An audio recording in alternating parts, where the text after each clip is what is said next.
দেশ সন্ধ্যা স্বাগত জানাচ্ছি আমি ফখরুল ইসলাম। বাংলাদেশ আওয়ামী লীগের ৭৫তম প্রতিষ্ঠা বার্ষিকী, দেশের জনগণে আওয়ামী লীগের মূল শক্তি, প্রতিটি অর্জনে আওয়ামী লীগের অবদান রয়েছে বলেছেন প্রধানমন্ত্রী সোহরাওয়ার্দী উদ্যানের জনসভায়। দেশকে এগিয়ে নিতে সোহরাওয়ার্দী উদ্যানের জনসভায় নতুন প্রত্যয়, এসব বিষয়গুলো নিয়ে আমরা কথা বলবো আজকে। আমরা শিরোনাম ঠিক করেছি রোজ গার্ডেন থেকে বঙ্গবন্ধু এভিনিউ। আমাদের সঙ্গে আলোচনা বিশ্লেষণের জন্য দুজন অতিথি আছেন স্টুডিওতে। আমরা পরিচয় করাতে চাই, আছেন সুভাষ সিংহ রায়, রাজনীতি বিশ্লেষক ও বাংলা একাডেমি পুরস্কারপ্রাপ্ত লেখক, এবং আছেন শরীফুজ্জামান শরীফ, সাবেক ছাত্রনেতা। দুজনকে স্বাগত জানাচ্ছি। প্রিয় দর্শক, আমরা সরাসরি আলোচনায় যেতে চাই। সুভাষ সিংহ রায়, আপনাকে দিয়ে একটু শুরু করি। ৭৫তম প্রতিষ্ঠা বার্ষিকী, বাংলাদেশ আওয়ামী লীগ বাংলাদেশের সবচেয়ে প্রাচীন দল, গৌরব সংগ্রামের একটি দল, যাদের হাত দিয়ে আসলে বাংলাদেশেরই জন্ম হয়। 2 যুগেরও বেশি সময় দলটি ক্ষমতায়, এবং টানা 4 দফায় প্রধানমন্ত্রী শেখ হাসিনা বাংলাদেশ আওয়ামী লীগের সভাপতি, তিনিও ক্ষমতাসীন। কি বলবেন, অর্জন, সফলতা, ব্যর্থতা সব মিলিয়ে আপনার মন্তব্য দিয়ে শুরু করতে চাই। আপনাকে অসংখ্য ধন্যবাদ। শরীফ ভাইকে আমার শুভেচ্ছা, দর্শকদের নিরন্তর শুভেচ্ছা। আওয়ামী লীগের সাবেক সাধারণ সম্পাদক প্রয়াত সৈয়দ আশরাফুল ইসলামের একটা অসাধারণ উক্তি আছে, আওয়ামী লীগ একটি অনুভূতির নাম। আপনি কবি নির্মলানন্দ গুণের একটা লেখা আজকে দৈনিক আমাদের সময় প্রকাশিত হয়েছে। তিনি বলছেন, আওয়ামী লীগের জন্মদিন বাংলাদেশের জন্মদিন। আমরা প্রায় বলে থাকি বাঙালি জাতি লড়াকু জাতি, সংগ্রামী জাতি। যদি সেভাবেই বলি, লড়াই সংগ্রামের ইতিহাস মানে আওয়ামী লীগের ইতিহাস। এবং এই আওয়ামী লীগের জন্ম নিয়ে বিস্তারিত আজকের প্রতিটা দৈনিকে আপনার নিবন্ধ প্রকাশিত হয়েছে, বিস্তারিতভাবে অনেক কিছু এসেছে। শুধু আলোচনা আসেনি, কোনো কোনো ক্ষেত্রে সমালোচনাও এসেছে। কিন্তু একথা সবাই মেনেছেন যে বাঙালির লগ্ন ও বাঙালির ভাগ্য ফেরানোর দল আওয়ামী লীগ। 1947 সালের 15ই আগস্টে যখন ব্রিটিশরা ভারতবর্ষকে 2 ভাগ করে দিয়ে চলে গেল, একটি হলো ভারত আর একটা হচ্ছে পাকিস্তান। এই পাকিস্তান সৃষ্টির আগে থেকেই বঙ্গবন্ধু শেখ মুজিব লড়াই করছেন এই বাংলা মায়ের জন্যে, বাংলার স্বাধীনতার জন্য। অসমাপ্ত আত্মজীবনী যারা পাঠ করেছেন তারা খুব ভালো করে জানেন যে আওয়ামী লীগের জন্ম ইতিহাস বিস্তারিতভাবে এখানে উল্লেখ করা আছে। জানি না আজকে যারা আওয়ামী লীগ করছেন নতুন করে, তারা এই জন্মের ইতিহাস পড়েছেন কিনা, কিংবা পড়লেও ওর মর্মকথা মর্মে ধারণ করেছেন কিনা। আপনি খেয়াল করে দেখুন ফখরুল, 1947 সালের সেই আগস্ট মাসের পরেই সেপ্টেম্বর মাসেই 7 তারিখে বঙ্গবন্ধু গড়ে তুললেন গণতান্ত্রিক যুবলীগ। গণতান্ত্রিক যুবলীগ কেন গঠন করেছিলেন তার ডায়েরিতে লিখেছেন বঙ্গবন্ধু কারাগারে বসে, এবং যেটা অসমাপ্ত আত্মজীবনী পাঠ থেকে আমরা জানতে পারি। বঙ্গবন্ধু লিখেছেন, আমি সমাজের বিভিন্ন স্তরের জ্ঞানী পণ্ডিতজন, সুশীল সমাজের মানুষজন, তাদেরকে সকলকে নিয়ে ভিন্ন মতের মানুষগুলোকে একত্রিত করে গণতান্ত্রিক যুবলীগ করি। কেন করেছিলেন তার ব্যাখ্যাও দিয়েছেন। বলেছেন, আমি একটি কমিউনাল হারমোনি তৈরি করতে চাই, যাতে হিন্দুরা দেশ ত্যাগ না করে, সেজন্য আমাদের এই উদ্যোগ ছিল। সেপ্টেম্বর মাস, আপনি খেয়াল করে দেখুন তো, তার কমাস ব্যবধানেই 1948 সালে 4 জানুয়ারি পূর্ব পাকিস্তান মুসলিম ছাত্রলীগের জন্ম হলো। মূল উদ্যোক্তাকে শেখ মুজিবুর রহমান। আবার খেয়াল করুন, 1949 সালের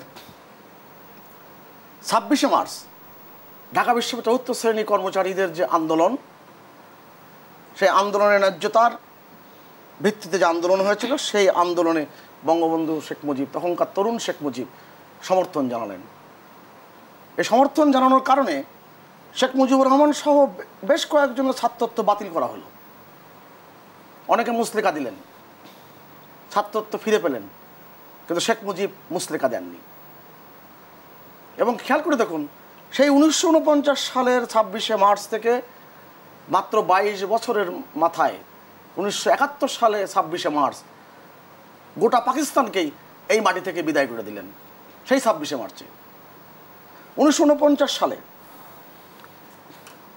যেই টাঙ্গাইলের উপনির্বাচন হয়েছিল, সেই উপনির্বাচনে খুব অর্থবান মুসলিম লীগের দাপটে নেতা তাকে পরাজিত করলেন শামসুল হক, যিনি পূর্ব পাকিস্তান মুসলিম আওয়ামী লীগের প্রথম সাধারণ সম্পাদক হয়েছিলেন। 1949 সালের এই যে 23শে জুন যখন পূর্ব পাকিস্তান মুসলিম আওয়ামী লীগের যখন প্রথম কমিটি হয়, সেই কমিটিতে শেখ মুজিবুর রহমান যুগ্ম সাধারণ সম্পাদক, মাত্র 29 বছর বয়স, কারাগারে রয়েছেন। 52 ভাষা আন্দোলনের লড়াই সংগ্রাম, সেই সংগ্রামের ধারাবাহিকতা তিনি কারাগারে রয়েছেন। তিনি যখন বেরিয়ে আসেন মাত্র 3 দিন পরে, এই কমিটি ঘোষণার পরে, মৌলানা আব্দুল হামিদ খান ভাসানী, যিনি প্রথম আওয়ামী মুসলিম লীগের সভাপতি, তার নেতৃত্বে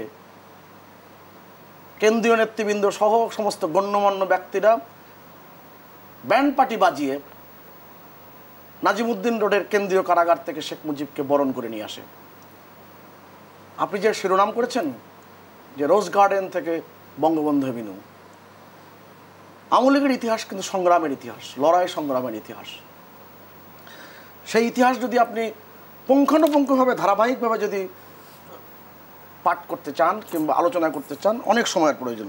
আমি আবার আপনাকে বলেছি, আওয়ামী লীগের রাজনীতির নানান রকম বাকবদল হয়েছে, সময়ের প্রেক্ষিতে বাকবদল হয়েছে, এবং আপনি যদি সেভাবেই দেখেন, বাঙালির ভাগ্য ফেরানোর যে লগ্ন, সেই লগ্নের সৃষ্টি করেছে আওয়ামী লীগ। আবারও ফিরে আসি সৈয়দ আশরাফুল ইসলাম কথায়, যে আওয়ামী লীগ একটি অনুভূতির নাম, বাঙালি জাতির সমস্ত আশা আকাঙ্ক্ষাকে ধারণ করেছে, বাঙালি জাতির লড়াই সংগ্রামে এই দল নেতৃত্ব দিয়েছে। অনেকে এখান থেকে ছিটকে পড়েছেন। প্রতিষ্ঠান মাত্র 10 বছরের মাথায় প্রতিষ্ঠাকালীন সময়ের যে সভাপতি মৌলানা আব্দুল হামিদ খান ভাসানী, তিনি দল ছেড়ে চলে গিয়েছেন। আবার খেয়াল করে দেখুন, 1966 সালে তিনি যখন 6 দফা উপস্থাপন করেন পশ্চিম পাকিস্তানের লাহোরে বিরোধী দলের কনভেনশনে, সেখানে কিন্তু এটাকে গুরুত্ব দেওয়া হয়নি। বঙ্গবন্ধু শেখ মুজিব তখন আওয়ামী লীগের সাধারণ সম্পাদক, তিনি ফিরে এসে বিমানবন্দরেই ব্যক্ত করেছিলেন 6 দফার কথা। সেই 6 দফার জন্যে তিনি 35 দিনে 32টি জনসভা করেছেন বাংলাদেশের এই প্রান্ত থেকে এই প্রান্তে। আপনি খেয়াল করে দেখুন, আওয়ামী লীগের প্রথম যে সভাটি হয় ঢাকা শহরে পুরনো ঢাকা আরমানিটোলায়, আবার ঢাকার বাইরে প্রথম জনসভা হয় জামালপুরে ঈদগাহ ময়দানে। আপনি প্রতিটা ক্ষণ, প্রতিটা এই ইতিহাসের বাকবদলের সময়কাল যদি হিসেব করে দেখেন, বাঙালি জাতি লড়াই সংগ্রামের পথে কত দ্রুত এগিয়ে গেছে এই আওয়ামী লীগ এবং শেখ মুজিবুর রহমানের নেতৃত্বে। এটা অনন্য সাধারণ দৃষ্টান্ত পৃথিবীতে। আমি একটা শেষ করি, ডক্টর শ্যামলী ঘোষ, তিনি 1994 সালে আওয়ামী লীগ নিয়ে প্রথম পিএইচডি করেন জওহরলাল নেহরু ইউনিভার্সিটি থেকে, ভারতের দিল্লিতে। সেই বই প্রকাশিত হয়েছে 2007 সালে। আওয়ামী লীগ 1949 থেকে 1971, এই সময়কালটা নিয়ে তিনি লিখেছেন। বাংলা এবং ইংরেজিতে প্রকাশিত হয়েছে ইউপিএল থেকে। সেখানে 7 নম্বর পৃষ্ঠায় শ্যামলী ঘোষ লিখছেন যে ওয়াকিবহল সূত্রে জানা গিয়েছিল আওয়ামী লীগের নেতৃত্বে ঢাকা শহরে একটি নীরব অভিযান চালানো হয়, জনগণের কাছে যে উপস্থাপিত হয়, জনগণ যাতে উর্দু ভাষার কথা স্বীকার না করে। কাদের কাছে? উর্দু ভাষায় সামান্য বোঝেন কিংবা জানেন কিংবা লিখতে পারেন। এটা জনগণনার রায় যারা জনগণনা করতে যারা গিয়েছিলেন তারা যেন বুঝতে না পারে। এবং শ্যামলী ঘোষ লিখছেন 1951 সালে যখন এই জনগণনার রায়, মানে সেন্সাস কমিটির সে রিপোর্ট প্রকাশিত হয়, সেখানে বলা হয়ে থাকে ঢাকা শহরে মাত্র 1.5% মানুষ উর্দু সামান্য বোঝেন। এমন একটা দল এত অল্প সময়ের মধ্যে, আপনি খেয়াল করে দেখেন যে 49 থেকে 51, 2 বছরের মাথায় কত শক্তিশালী জনগণের প্রতিষ্ঠাবার্ষিকী নিয়ে কথা বলবো। আমি একটু শরীফুজ্জামান শরীফ আপনার কাছে আসতে চাই। আসলে রাজনীতিতে আকাশচুম্বী সফলতা আছে আওয়ামী লীগের, বিশেষ করে 1970 সালের নির্বাচন থেকে শুরু করে আজকের আওয়ামী লীগ। আপনি একটি অন্য দল করেন, উন্নয়নের সফলতা আছে, সবকিছু মিলে টানা 4 দফায় দীর্ঘকালীন দলের যে সভাপতি প্রধানমন্ত্রী শেখ হাসিনা, তারও অনেক সফলতা আছে, অনেক সংগ্রাম আছে, লড়াই আছে। আপনার মন্তব্য দিয়ে শুরু জানতে চাই। আপনাকে ধন্যবাদ। দর্শক শ্রোতাদেরকে শুভেচ্ছা। আমার সাথে দাদা আছেন, দাদাকেও শুভেচ্ছা। বাংলাদেশের প্রাচীন একটা রাজনৈতিক দলের প্রতিষ্ঠা বার্ষিকী ধরে তার ৭৫তম প্রতিষ্ঠা বার্ষিকীতে আমরা এখানে আলোচনা করছি। আমরা এই যে আয়োজনটা, আওয়ামী লীগ পাওয়ারে আছে এখন, বাংলাদেশের রাষ্ট্র ক্ষমতা আওয়ামী লীগ, সুতরাং আমরা আলোচনার জায়গাটা একটু স্পেসটা তাদেরকে দিব বা দেই। আজকে বিভিন্ন গণমাধ্যমে আওয়ামী লীগের ৭৫তম প্রতিষ্ঠা বার্ষিকী ধরে যে আলোচনাগুলো হচ্ছে, যে ধরনের আয়োজনগুলো হচ্ছে, আজকে আওয়ামী লীগ যদি পাওয়ারে না থাকতো সম্ভবত এই ট্রিটমেন্টটা তারা পেতেন না। এখানে রাষ্ট্র ক্ষমতার কারণে কতগুলো বাড়তি বা দৃষ্টি অথবা গুরুত্বের জায়গাটা ভিন্ন অর্জনও তো নিশ্চয় আছে, রাজনীতিতে অবদান। আওয়ামী লীগকে আমি ওই জায়গাটা আসছি। আর বাংলাদেশে আওয়ামী লীগের যে কথাটা আমি বললাম, পৃথিবীতে এই ধরনের অনেক প্রাচীন রাজনৈতিক দল আছে। আপনি ভারতের কংগ্রেসের কথা বলতে পারেন, আপনি ব্রিটেনের লেবার পার্টির কথা বলতে পারেন, আপনি আফ্রিকার ন্যাশনাল কংগ্রেসের কথা বলতে পারেন। এই ধরনের যে রাজনৈতিক দলগুলো প্রত্যেকেরই কতগুলো সফলতা আছে। আমি আওয়ামী লীগকে রাজনৈতিক দল, রাস্তার আওয়ামী লীগ এবং ক্ষমতার আওয়ামী লীগকে আমি দুটো ভাগে ভাগ করে আলোচনা করতে চাই।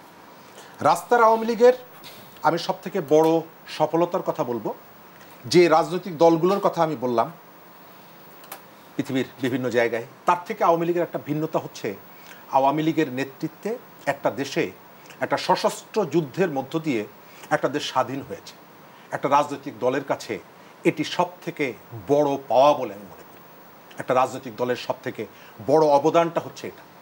অন্যান্য যে রাজনৈতিক দলগুলো, প্রাচীন যে রাজনৈতিক দলগুলো, তারা তাদের জনগণের ভাগ্য পরিবর্তনের জন্য, মুক্তির জন্য লড়াই করেছে নানা ফর্মে, কিন্তু এই ধরনের সশস্ত্র একটি লড়াইয়ের নেতৃত্ব দেওয়া, এই জায়গাটা আওয়ামী লীগ বিরল কৃতিত্বের অথবা মর্যাদার অধিকারী।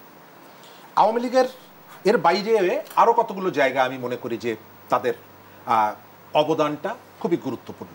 বাংলাদেশের সাধারণ মানুষ, বিশেষ করে প্রান্তিক মানুষকে রাজনীতিমুখী করা, আওয়ামী লীগের যে উত্থান পর্বটা যদি আপনি দেখেন, আপনি দেখবেন যে যে সমস্ত ছাত্রনেতা, যুবনেতা বা রাজনৈতিক নেতৃত্ব উঠে এসেছিলেন, তারা একেবারে সাধারণ পরিবার থেকে, গ্রামের কৃষকের সন্তান, শ্রমিকের সন্তান, এবং তারা এসে আস্তে আস্তে বড় নেতা হয়েছেন, নেতৃত্ব দিয়েছেন। এবং তারা যে নেতাগুলোকে, সুভাষদা যেটি বললেন যে টাঙ্গাইলের হুমায়ুন খান পন্নীরা, সেই পরিবারটি একটি জমিদার পরিবার, সেই পরিবারকে চ্যালেঞ্জ করেছে কে? একজন সাধারণ শামসুল হক, একেবারে সাধারণ প্রান্তিক লেভেল থেকে উঠে আসা একজন নেতা। এই অবদানগুলো তাদের আছে। আওয়ামী লীগের ক্ষমতার জায়গাও তাদের অনেকগুলো, এখানে বড় বড় কতগুলো ইনিশিয়েটিভ আছে, কাজ আছে। আওয়ামী লীগের নেতৃত্বে বা সরকারে যখন তারা এসেছে, বাংলাদেশের অনেকগুলো বাঙালির বড় বড় অর্জনগুলোকে আন্তর্জাতিক পরিসরের মাধ্যমে তারা বিশ্ববাসীর কাছে তুলে ধরেছে। এবং সেই জায়গাটায় আপনি আন্তর্জাতিক মাতৃভাষা দিবস থেকে শুরু করে এই ধরনের যে আমরা যে বাঙালির অর্জনের যে জায়গাগুলো, সেই জায়গাগুলো আন্তর্জাতিক সম্প্রদায়ের কাছে মাধ্যমে এটা সারা পৃথিবীতে তারা ছড়িয়ে দিতে পেরেছে। এটি খুবই প্রশংসার দিক। একই সাথে এই জায়গাটা আপনি যদি আওয়ামী লীগের সমালোচনার জায়গাও যদি করেন, সমালোচনারও ক্ষমতাসীন আওয়ামী লীগকে, ক্ষমতায় আসা আওয়ামী লীগের সমালোচনা আপনি করতে পারেন। ওই যে আমি যেটি বললাম যে বৈষম্যের বিরুদ্ধে ৭০-এর নির্বাচনের আগে আওয়ামী লীগের একটি পোস্টার, সোনার বাংলা শ্মশান কেন, বাঙালিকে পাকিস্তান এবং আমাদের এই জনপদের মানুষের মধ্যে যে বৈষম্যের যে চিত্রটা, সেটি তুলে ধরে, এবং পাকিস্তানের শাসক গোষ্ঠীর যে বৈষম্যমূলক রাজনৈতিক এবং প্রশাসনিক যে কর্মকাণ্ডগুলো ছিল, তার বিরুদ্ধে মানুষকে সচেতন করার ক্ষেত্রে, রাজনৈতিকভাবে উদ্বুদ্ধ করার ক্ষেত্রে বেশি আন্দোলন তারাই একটা বিরাট ভূমিকা পালন করেছে। এটি রাজনৈতিক দল হিসাবে আওয়ামী লীগ। আবার ক্ষমতায় থাকা আওয়ামী লীগের সময় আপনি দেখেন এক মতিউর রহমান গত কয়েকদিন ধরে ৭০ লাখ টাকার, তার একজন কর্মকর্তা, তার প্রশাসনের একজন কর্মকর্তা, তার চোখের সামনে ৭০ লাখ টাকার গরু কিনছে, ১৩-১৭ লাখ টাকা দিয়ে খাসি কিনছে। তো এই যে বৈষম্যের যে জায়গাগুলো সমাজের মধ্যে, আমি এই জায়গাটায় দেখি রাজনৈতিক দল হিসাবে রাস্তার আওয়ামী লীগের এক রকমের চরিত্রের জায়গা, বা তার এক ধরনের রাজনীতিতে তার এক ধরনের কন্ট্রিবিউশন। আবার সে যখন ড্রাইভিং সিটে বসা, তখন তার সোসাইটিতে তার কন্ট্রিবিউশনের জায়গা একরকম। সে বিষয়ে আমরা শুনবো। ক্ষমতাসীন আওয়ামী লীগ এবং ক্ষমতার বাইরে থাকা আওয়ামী লীগের মধ্যে কোনো পার্থক্য আছে কিনা, এই প্রশ্নটি আমি একটু সুভাষ সিংহরা আপনার কাছে রেখে আমি একটু বিরতিতে যেতে চাই। প্রিয় দর্শক, দেশ সন্ধ্যা নিচ্ছে একটু ছোট্ট বিরতি, ফিরছি একটু পর, সঙ্গেই থাকুন।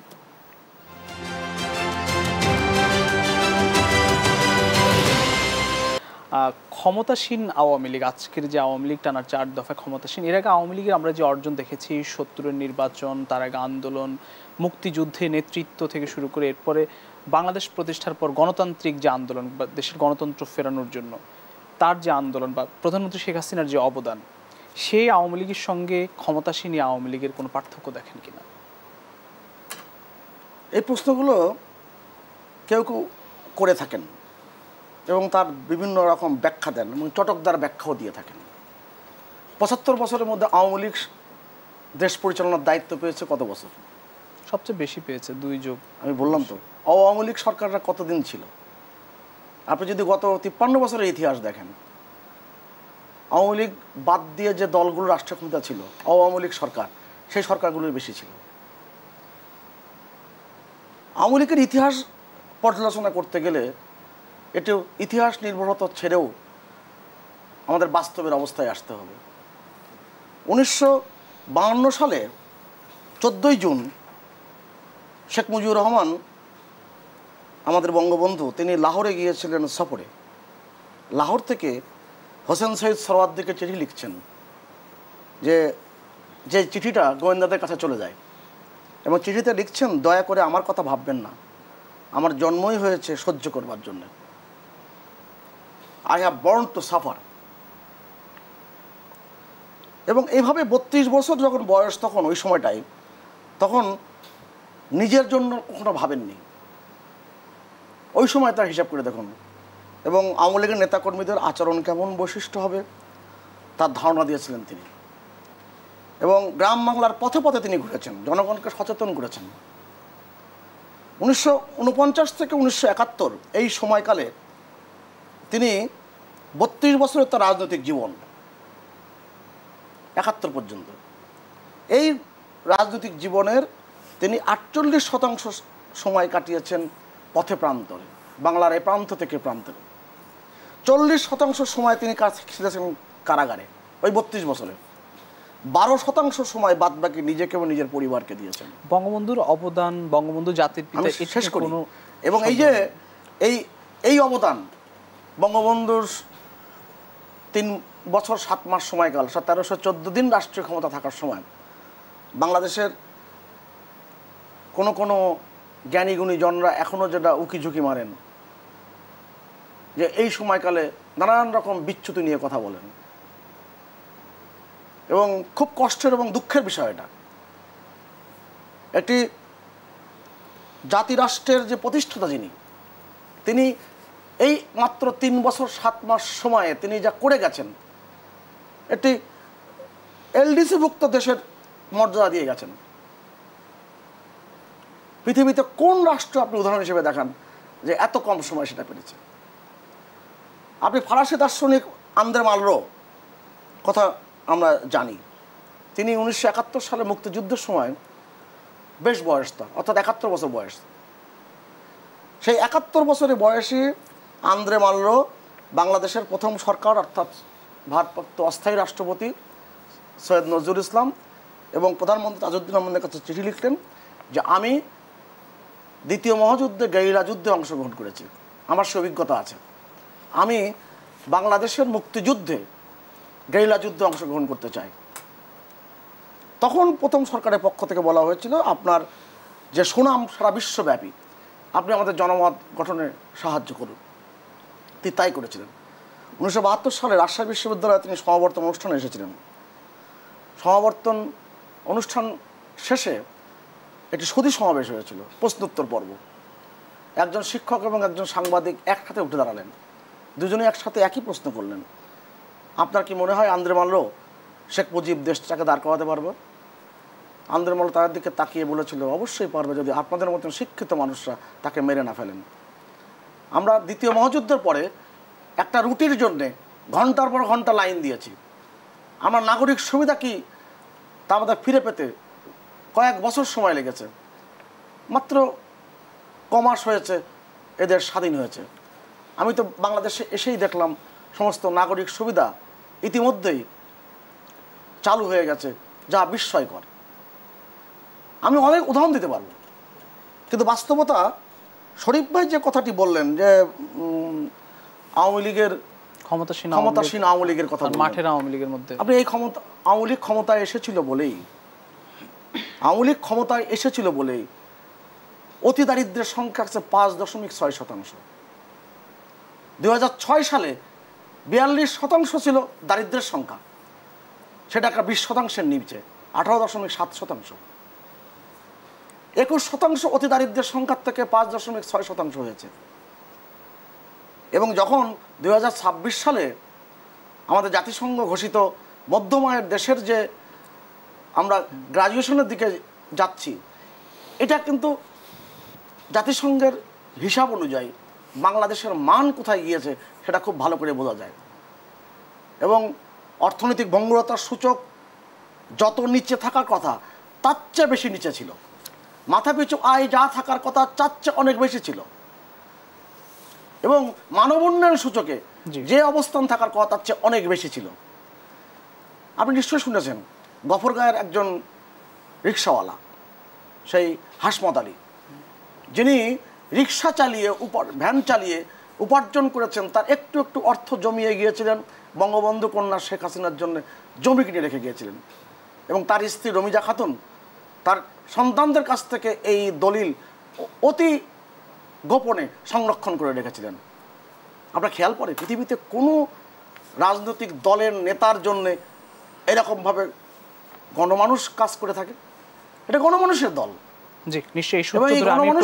যদি আপনি ব্যাখ্যা চাইতে চান, আসবো আপনার কাছে। আমি প্রশ্নটি রাখতে চাই, একটার পর একটা যদি আপনি বিশ্লেষণ করার সুযোগ দেন আমি করতে পারবো। আসবো আপনার কাছে। আমি একটু জনাব শরীফুজ্জামান সাহেব আপনার কাছে আসতে চাই। যেটি সুভাষ সিংহ রায় দাদা বললেন যে এটি গণমানুষের দল। আজকে প্রধানমন্ত্রী বলেছেন দেশের জনগণই আওয়ামী লীগের মূল শক্তি। আপনার বিশ্লেষণ। ধন্যবাদ। আমি শুরুতেই একটা কথা বলেছিলাম যে আপনি অবস্থানের কারণে আমরা মূল্যায়নের জায়গাটা কখনো কখনো আমাদের পরিবর্তন হয়ে যায়। আমরা এখানে আলোচনা করতে গিয়ে বাংলাদেশের পাকিস্তান সৃষ্টির পরের যে পাকিস্তানের 24 বছর সেই বিষয়টিকেও কিন্তু আমরা কাউন্ট করছি। তো পাকিস্তানের বিরুদ্ধে যে 47-এর পর থেকে যে বাঙালির যে লড়াই রাজনৈতিক সাংস্কৃতিক অন্যান্য জায়গাগুলোতে, সেই লড়াইগুলোকে আমরা কাউন্ট করি। কিন্তু আপনি কি কোথাও শুনেছেন যে এই জনপদে পাকিস্তান সৃষ্টির পরে প্রথম রাজবন্দী হত্যাকাণ্ড কবে কোথায় ঘটেছিল? আমাদের মিডিয়াতে কি কখনো সেই বিষয়গুলো আলোচনায় আসে? না। পাকিস্তানের বিরুদ্ধে কথা বলার কারণে 1950 সালের 24শে এপ্রিল রাজশাহীর খাপড়া ওয়ার্ড নামে একটা ওয়ার্ড আছে জেলখানার মধ্যে, সেখানে কমিউনিস্ট বন্দীরা, কমিউনিস্ট পার্টির কর্মীরা সেখানে বন্দী ছিল। 42টা বন্দুক দিয়ে 7 জন কমিউনিস্ট নেতাকে হত্যা করা হয় এবং প্রায় 30 জনের বেশি তারা আহত হয়েছিলেন। এবং এই উপমহাদেশে প্রথম জেল হত্যাকাণ্ড হচ্ছে সেটি। আপনি কি কোথাও আলোচনায় আসে? আসে না। কেন আসে না? কারণ হচ্ছে তাদের রাজনৈতিক দলটি এখন ছোট। তো আমাদের এখানে এই যে অর্জনের জায়গায় ইতিহাস আমরা যখন আমার হাতে কাগজ এবং কলম থাকে আমি আমার মতন করে ইতিহাস লিখি। আমি অস্বীকার করছি না যে বাংলাদেশের সৃষ্টির পেছনে আওয়ামী লীগের যে বিশাল অবদান, এবং একটা দেশের, আমি মনে করি একটা রাজনৈতিক দলের সবথেকে বড় গুরুত্বপূর্ণ যে কাজটি, সেই কাজটি আওয়ামী লীগ করেছে একটা স্বাধীন ভূখণ্ড প্রতিষ্ঠার ক্ষেত্রে, এবং সেই জায়গাটাই তাদের নেতাকর্মীদের বিশাল স্যাক্রিফাইস আছে। আজকের জায়গাটা যদি আপনি দেখেন, একই সাথে আওয়ামী লীগ কিন্তু দেশ এবং দেশের বাইরের থেকে নানা রকমের ষড়যন্ত্র তাকে মোকাবেলা করতে হয়েছে। সাম্রাজ্যবাদ, বিশেষ করে মার্কিন সাম্রাজ্যবাদ পৃথিবীর যে সমস্ত জায়গায় একেবারে সরাসরি আগ্রাসন চালিয়েছে, ব্লাডশেডের ঘটনা ঘটিয়েছে, তার মধ্যে বাংলাদেশও একটা। এবং আপনি পৃথিবীর বিভিন্ন জায়গায় আপনি সেটি ওই চিলির কথা বলেন, সেটি আপনি পৃথিবীর অন্যান্য যে দেশগুলোর কথা বলেন, একই সাথে বাংলাদেশেও এই মার্কিন সাম্রাজ্যবাদ কিন্তু আওয়ামী লীগকে টার্গেট করেছে, ব্লাডশেডের ঘটনা ঘটিয়েছে। আমাদের এখানে এই যে দাদা যেটি বললেন মানুষের গণমানুষের দল, অবশ্যই সেটা তো আমরা দেখি। একই সাথে আওয়ামী লীগ কি সেই জায়গাটায় নিজেকে ধরে রাখতে পেরেছে কিনা, এটা কিন্তু ইম্পর্টেন্ট। আপনি ওই যে ময়মনসিংহের যে মানুষটা জমি কিনে রেখেছে, এটি হচ্ছে একজন লিডারের প্রতি তার ভালোবাসার জায়গা, তার আবেগের জায়গাটা। একই সাথে এটা কি আপনি অস্বীকার করবেন যে এই যে মতিউর রহমানের কথা আমরা শুনি, এই যে অমুকের কথা শুনি, তমুকের কথা শুনি, সমাজের মধ্যে একটা বিরাট বিভাজন যে তৈরি হয়েছে। ডেভেলপমেন্টের জায়গাটা আমি অস্বীকার করি না, কানেক্টিভিটির জায়গাটা আমি অস্বীকার করি না। আপনি ক্রমশই প্রযুক্তির সাথে আমাদের একটা সম্পৃক্ততা হয়েছে, সেটি আওয়ামী লীগের যে ক্ষমতায় থাকার সময় যে নানা রকমের কর্মসূচির কারণে। কিন্তু এটাকে আপনি অস্বীকার করবেন যে আমাদের দেশের যে রাজনীতির উপরে ভিত্তি করে বাংলাদেশ এগিয়েছে, পাকিস্তানের সাথে লড়াই করেছে, তার আগে ব্রিটিশের বিরুদ্ধে লড়াই করেছে, সেই যে অগ্রগতির যে জায়গাটা, সেই রাজনীতির যে জায়গাটা, সেই রাজনীতির জায়গাটা কি আছে?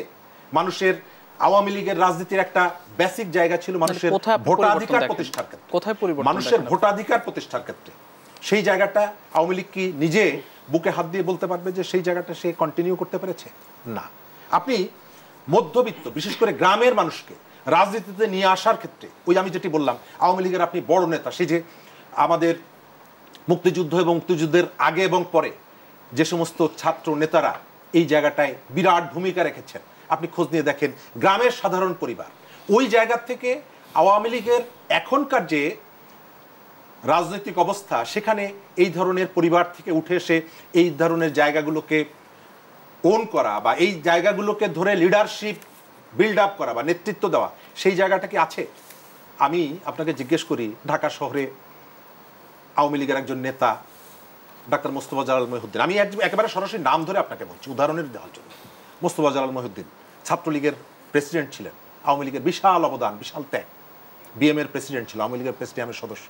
তিনি নমিনেশনটি পেলেন না। কে নমিনেশনটি পেলেন? নমিনেশনটি পেলেন হাজী সেলিমের ছেলে। আওয়ামী লীগে আমি জিজ্ঞেস করতে পারি দাদার কাছে যে আওয়ামী লীগ হাজী সেলিমের অবদানটা কি? অর্থাৎ আমি ক্রিটিক যদি করি, এই জায়গাটা ক্রিটিক করছি যে আপনি ওই যে জায়গা থেকে, শ্রেণীর যে জায়গা থেকে, সেই জায়গা থেকে আপনি সরে গেছেন। আপনি যতই বলেন না কেন, আপনি অনেক উদাহরণ দিতে পারবেন, কিন্তু একই সাথে এমন উদাহরণগুলো আছে যে উদাহরণগুলো ওই যে আপনার যে সাধারণ মানুষের কাছে থেকে তাদের স্বার্থকে ওন করার জন্য যে লড়াইটা ছিল, সেই লড়াইটা থেকে আপনি সরে গেছেন।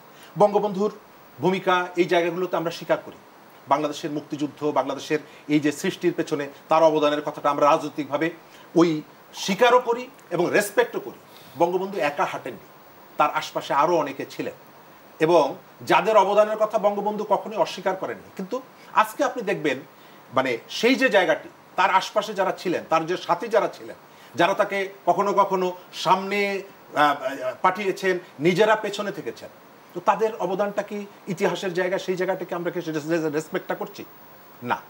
আমরা ওই যে ইতিহাসটা আমার হাতে যখন কলম থাকে, কাগজ থাকে, আমি আমার মতন করে তৈরি করছি। আমি ক্রিটিকের জায়গাটা বলি যে বাংলাদেশের ওই যে সাধারণ মানুষের রাজনীতিতে নিয়ে আসার ক্ষেত্রে আওয়ামী লীগ যে ভূমিকাটা রেখেছিল 60-70-এর দশকে, সেই জায়গাটা কি আছে? বাংলাদেশের মানুষের ভোটাধিকার, তাদের যে অবদান, তাদের যে স্যাক্রিফাইস এবং তাদের যে লড়াই, সেটা কি আছে? আমি প্রশ্নটি জনাব সুভাষ সিংহ রায় আপনার কাছে একটু রাখতে চাই যে আওয়ামী লীগ আগে বলা হতো যে একদম মাঠের নেতাদের আওয়ামী লীগ, মানে সাধারণ মানুষের আওয়ামী লীগ, একদম খেটে খাওয়া মানুষের আওয়ামী লীগ, এই দলটির এমন একটি তকমা ছিল। এখন কি সেই তকমাটা আছে? এখন কি এই যে ত্যাগী নেতা সেভাবে তৈরি করতে পারছে বা মূল্যায়ন করতে পারছে কিনা, এইসব জায়গাগুলো নিয়ে একটু আপনার কাছে জানতে চাইবো। আমি একটু বিরতি নিতে হবে। প্রিয় দর্শক, দেশ সন্ধান নিচ্ছে একটি ছোট্ট বিরতি, ফিরছে একটু পর, সঙ্গেই থাকুন।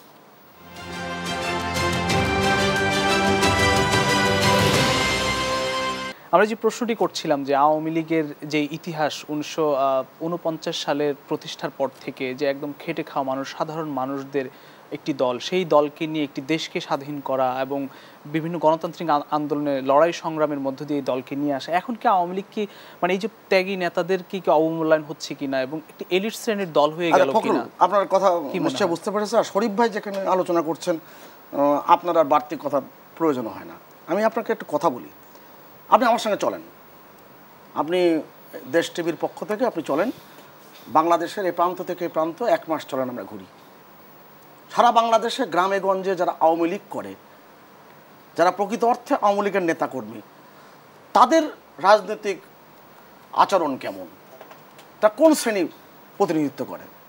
তারা কি আমি আপনাকে মূল্যায়িত হচ্ছে যারা মূল্যায়ন তো অন্য জিনিস, মূল্যায়নটা নিয়ে আলোচনা করছি, অবশ্যই এটা প্রয়োজন আছে।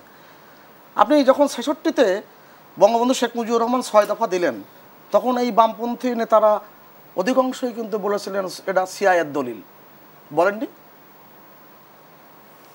এই যে শরীফ ভাই এতক্ষণ ধরে যে কথা বললেন, ১৯৭১ সালে আগস্ট মাসে বাংলাদেশের কমিউনিস্ট পার্টি এখন যেটা, তখন পূর্ব পাকিস্তান কমিউনিস্ট পার্টি, সেই পূর্ব পাকিস্তান কমিউনিস্ট পার্টির পক্ষ থেকে একটা পত্রিকা বের করা হয়েছিল মুক্তিযুদ্ধ নামে, কিন্তু তার নিচে লেখা ছিল পূর্ব পাকিস্তানের কমিউনিস্ট পার্টি ব্র্যাকেটে বাংলাদেশ।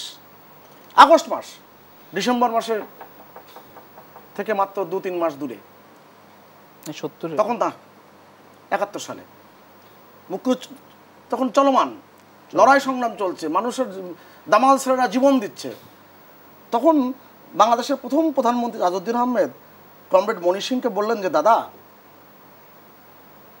৬৮-৬৯ সালের গণ অভ্যুত্থানের মধ্য দিয়ে এবং বাংলা জাতের লড়াইয়ের মধ্য দিয়ে এটা বাংলাদেশ নামে অনেক আগেই প্রতিষ্ঠিত হয়েছে, আপনার এখনও পূর্ব পাকিস্তানের কমিউনিস্ট পার্টি ব্র্যাকেটে বাংলাদেশ বলে না, আমাদের তো কাউন্সিল হয়নি, তো নাম পরিবর্তন করতে পারিনি। খাপড়া অর্ডারের কথা বলছেন, এবং খাপড়া অর্ডারের বর্ণনা বঙ্গবন্ধু তো অসমাপ্ত আত্মজীবনীতে যেভাবে দিয়েছেন, আর তো কেউ এভাবে দিতে পারেনি, এটাই বাস্তবতা। কিন্তু ১৯৭৫ সালে বঙ্গবন্ধু হত্যাকাণ্ডের এই নির্মম নিষ্ঠুর হত্যাকাণ্ড পৃথিবীতে কোথাও কি ঘটেছে? তার পরবর্তী জেলখানার হত্যাকাণ্ডে, ৪ নেতার হত্যাকাণ্ড, পৃথিবীতে কোথাও এরকম নির্মমভাবে হত্যাকাণ্ড হয়েছে? আমি খাপড়া ওয়ার্ডের হত্যাকাণ্ডের এই যে ব্যাপারটি, এটা ভয়ঙ্কর হত্যাকাণ্ড, এটার সাথে আমি শ্রদ্ধা জানাই যারা সেখানে জীবন দিয়েছিলেন, কিন্তু তাদেরকে কিন্তু তাদের হত্যার বিচার করা যাবে না এরকম আইন কিন্তু প্রতিষ্ঠিত হয়নি। খন্দকার মুস্তাক, জিয়াউর রহমান দুজন মিলে একজন করলেন ইন্ডেন্টিটি অর্ডিন্যান্স, একটা হচ্ছে ইন্ডেন্টিটি আইন। কেন করতে হয়েছিল? অনেক জ্ঞানী গুণীজন কথা বলেছেন। বঙ্গবন্ধু হত্যাকাণ্ডের পরে বাংলাদেশের পরিস্থিতি কেমন ছিল? আজকের প্রধানমন্ত্রী শেখ হাসিনা যখন দেশে ফিরে আসেন ৬ বছরের নির্বাসিত জীবন শেষ করে, তখন বাংলাদেশের পরিস্থিতিটা কেমন ছিল? আপনি এই ভাবনার জগৎটা যখন ভাবেন, যখন এই ইতিহাসগুলো তুলে আনেন, তখন তো অনেক কিছু বেরিয়ে আসবে। এই যে ত্যাগ, এই যে আওয়ামী লীগ যে টিকে থাকা ৭৫-এর পর থেকে, আওয়ামী লীগের আওয়ামী শব্দের অর্থ জনগণ, জনগণ ছাড়া আওয়ামী লীগ সেই ত্যাগী জনগণের কতটা মূল্যায়নী দল করছে এখন? না, আপনি এই প্রশ্নগুলো করতেই পারেন। একটু এলিট শ্রেণীর দল হয়ে গেল। না, এলিট শ্রেণীর দল হবে কি করে? এলিট শ্রেণীর দল তো মানে এখন বিএনপি জাতীয় পার্টি। আমি আপনাকে খোলামেলা বলি, আওয়ামী লীগ, এই যে বললেন মোস্তফা আল মহিউদ্দিন কথা, আমাদের ত্যাগী নেতা ছিলেন, এখনও তিনি আওয়ামী লীগের প্রেসিডেন্টের সদস্য, বিএমএর সভাপতি। এবং এই যে ১৯৯১ সালে যখন ৩ জোটের রূপরেখা হয়েছে ১৯৯০ সালে ১৯ নভেম্বর, সেই রূপরেখা কি বাংলাদেশের বিরুদ্ধে যে রাজনৈতিক দলকে আমি বলবো, বিএনপির নেতৃত্বে যে দলটি, সেই দলটির রূপরেখা মেনেছিল? ৯১ সালে যে নির্বাচন হয়েছিল ৩০০টি আসনে, আপনি ধরে ধরে বিশ্লেষণ করেন, সামনে নিয়ে আসেন, আওয়ামী লীগ ত্যাগী নেতাকর্মী ছাড়া কোনো নেতাকর্মীকে বাইরের থেকে কোনো ব্যবসায়ী কিংবা কোনো অন্য দলের রাজনীতিবিদদের কিন্তু মনোনয়ন দেয়নি। ৯১ সালে তো সবাই ভেবেছিল আওয়ামী লীগ ক্ষমতা আসবেই। অতএব সময়ের অনেক কিছু পরিবর্তন ঘটেছে, সেই পরিবর্তনটাও আমরা মেনে নিতে হবে। কিন্তু এর মধ্য দিয়ে আওয়ামী লীগের যে অর্জন জনগণের জন্যে, কখনো কেউ ভেবেছেন? আওয়ামী লীগ যখনই লড়াই করেছে, সংগ্রাম করেছে, তখনই তো নানান রকমভাবে পিছন থেকে অনেক ধরনের কথা বলা হয়েছে। রবীন্দ্রনাথের একটা বিখ্যাত উক্তি আছে না, যে আমরা সকল কাজেই পরের প্রত্যাশা করি, অথচ পরের সামান্য ত্রুটি লই আকাশ বিদীর্ণ করি। তাই এরকম আওয়ামী লীগের কাছ থেকে আমরা সবচেয়ে ভালোটা প্রত্যাশা করি, কিন্তু আওয়ামী লীগের সামান্য ত্রুটি লই আকাশ বিদীর্ণ করি। আপনি নানান রকম প্রান্তিক বিচ্যুতি নিয়ে আপনার আলোচনা করতে পারবেন, এবং আওয়ামী লীগের নেতারা কিন্তু অস্বীকার করে না, এবং ভুল ত্রুটি সংশোধনের মধ্যে কিন্তু দল এগিয়ে যায়। কিন্তু তার ৭৫ বছরের যে পথ চলা, আপনি খেয়াল করতে পেরেছেন? ২০০৪ সালে ২১ আগস্টের ঘটনার আগে ২০০৪ সালে ১৪ই এপ্রিল অর্থাৎ পয়লা বৈশাখের দিন বিবিসি যে জনমত জরিপ করেছিল ১ মাস ব্যাপী, ২৬শে মার্চ থেকে ১৪ই এপ্রিল, এই সময়কালে সেখানে ১,৮০,০০,০০০ লোক ভোট দিয়েছিল। সেই ভোটে বঙ্গবন্ধু শেখ মুজিবুর ১০০০ বছরের শ্রেষ্ঠ বাঙালি, দ্বিতীয় বঙ্গবন্ধু রবীন্দ্রনাথ ঠাকুর, তৃতীয় জাতীয় কবি কাজী নজরুল। তখন তো বাংলাদেশের পরিস্থিতি খুব ভয়ঙ্কর পরিস্থিতি।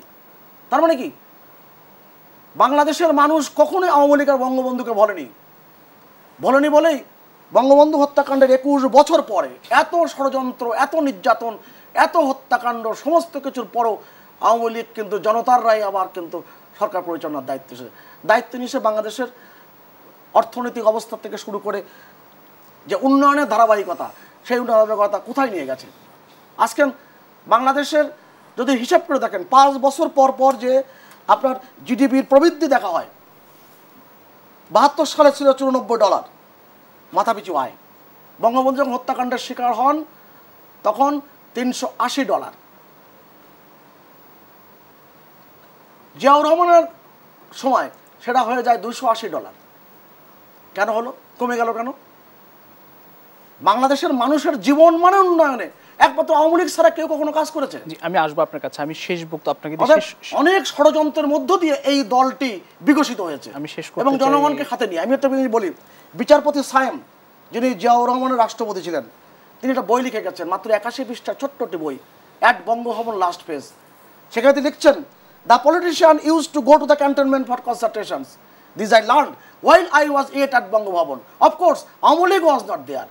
সব তার ভাষায় সব রাজনৈতিক দল ওই সেনা নিবাসে যে রাজনীতির ষড়যন্ত্রে লিপ্ত ছিল, শুধুমাত্র আওয়ামী লীগ ছিল না, এটাই বাস্তব। মানে বামরাও, সেটা তো তার ভাষায় বলেছি। জি, আমি আসবো আপনার কাছে, আবারও আসবো। আমি জনাব শরীফুদ্দীন শরীফ আপনার কাছেও আসতে চাই যে আসলে দেশ, রাজনীতি, গণতন্ত্র, আজকে আওয়ামী লীগের প্রতিষ্ঠা বার্ষিকী, আপনিও একটি রাজনৈতিক দলের নেতৃত্ব দিচ্ছেন, শেষ কথা কি বলবেন? শেষ কথা বলবো যে রাজনীতির ফোকাসড হওয়া উচিত মানুষ। মানুষ মানে আওয়ামী লীগের কাছে আপনার প্রত্যাশার জায়গাগুলো। আমি দাদা অনেকগুলো কথা বলেছেন, আমি এই কথাগুলোর জবাব দিব না, অন্যান্য অনেকগুলো পেরিফেরিটা বাড়ানো দরকার নেই। আমি মনে করি যে একটা রাজনৈতিক দলের আজকে জন্মদিন, এই দলটির একটা হিস্টোরিক ভূমিকা আছে। একই সাথে মানুষের ভাগ্য পরিবর্তন, রাজনৈতিকভাবে ক্ষমতায়ন, রাজনৈতিক সচেতনতা তৈরি করার ক্ষেত্রেও বড় ভূমিকা রেখেছে।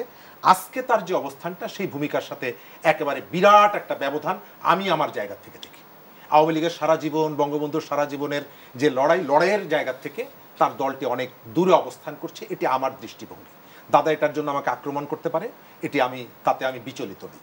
আমি মনে করি যে বাংলাদেশের ভোটাধিকার প্রতিষ্ঠার ক্ষেত্রে আওয়ামী লীগের যে ত্যাগ ছিল, অবদান ছিল, সামরিক শাসন বিরোধী আন্দোলনে মানুষের ভোটাধিকার প্রতিষ্ঠার ক্ষেত্রে আওয়ামী লীগের যে অবদান ছিল, সেইখান থেকে আওয়ামী লীগ আজকের যে ক্ষমতার যে আওয়ামী লীগ, আমি রাস্তার আওয়ামী লীগের কথা বলছি না, ক্ষমতার যে আওয়ামী লীগ, তার অবস্থান অনেক দূরে। 1971 সালের 17 এপ্রিল মুজিবনগরে আমরা একটা দেশ কেন যুদ্ধ করে একটা দেশ স্বাধীন করতে চাই, যে স্পষ্ট দৃষ্টিভঙ্গিটা আমরা দেখিয়েছিলাম, যে ঘোষণাটা দিয়েছিলাম, সেই জায়গা থেকে আমরা অনেক দূর অবস্থান করছি। সমাজের মধ্যে সীমাহীন বৈষম্য তৈরি হয়েছে এবং কখনো কখনো কোনো জায়গায় রাষ্ট্রের মদদে সেই এবং অথবা তার নীরবতার সুযোগ নিয়ে একটা শ্রেণী এখানে দাঁড়িয়ে গেছে যে 40 লাখ টাকার 70 লাখ টাকার গরু কেনে কোরবানি করার জন্য। এবং একই সাথে আপনি ঢাকা মেডিকেল কলেজের সামনে এখন গেলে অনেক মানুষ পাবেন পকেটে প্রেসক্রিপশন নিয়ে ঘুরে বেড়ায়, কিন্তু এটি তার নিয়তি না, এটি হচ্ছে যে আমাদের যে অর্থনৈতিক ব্যবস্থা, এখানে বিকাশ আছে, অর্থনীতি বিকশিত হয়নি, অর্থনীতিতে গতি আসেনি, আমি সেটি বলবো না, কিন্তু বিকাশের জায়গাটা একটা বিরাট বৈষম্য তৈরি হয়েছে। এই বৈষম্য থেকে বের করে আনার জন্য as a political party, ruling political party, তার যে ভূমিকাটা দরকার ছিল, যে দৃঢ়তা দরকার ছিল, সেই দৃঢ়তার জায়গা আমরা অনেক জায়গায় দেখি, তার ব্যত্যয় দেখি। বাংলাদেশের নির্বাচনে যে ব্যবস্থাকে গ্রহণযোগ্য করার জন্য তার যে অবদানটা ছিল, কিন্তু এখন নির্বাচনের প্রতি মানুষের যে অনাগ্রহের যে জায়গাটি, ভোটাধিকার প্রয়োগের ক্ষেত্রে যে অনাগ্রহের জায়গা এবং যে প্রতিবন্ধকতাগুলো, তার সাথে আজকের ক্ষমতার আওয়ামী লীগের একটা বিরাট সংযোগ এবং সম্পর্ক আছে। সুতরাং আপনি আমাকে যাই বলেন না, কারণ এটি আমার জায়গা থেকে বললাম। আমি শেষ করবো এই জায়গাটায় যে 71 সালে কমিউনিস্ট পার্টির পত্রিকায় কি লিখেছে, তার থেকে ইম্পর্টেন্ট হচ্ছে মুক্তিযুদ্ধে তাদের অসংখ্য সাথী, তাদেরও রক্ত আছে এই বাংলাদেশ সৃষ্টির পেছনে, জাতীয় এবং আন্তর্জাতিক পর্যায়ে তাদের সেই ভূমিকাটাও আছে। আপনি মোস্তফা জালাল মহিউদ্দিনের কথা যেটি বলেছি, 91 প্রেক্ষাপটটা যা ছিল, গত 7 জানুয়ারির প্রেক্ষাপটটা সেরকমের ছিল না।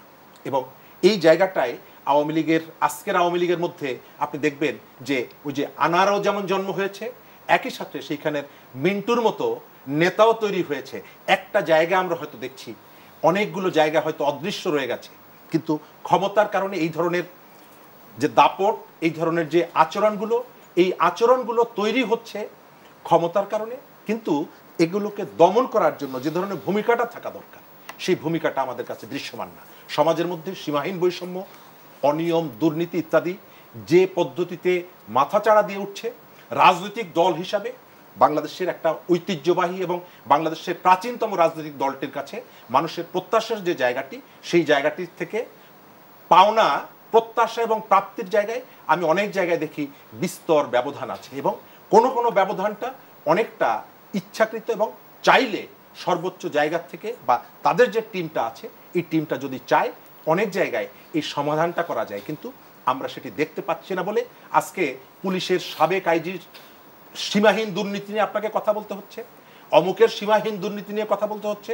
রাষ্ট্রের বিভিন্ন জায়গায় যারা আছেন তারা ঠিক করে দিচ্ছেন যে গণমাধ্যম কোন কোন জায়গায় নিউজ করতে পারবে, কোন কোন জায়গায় পারবে না।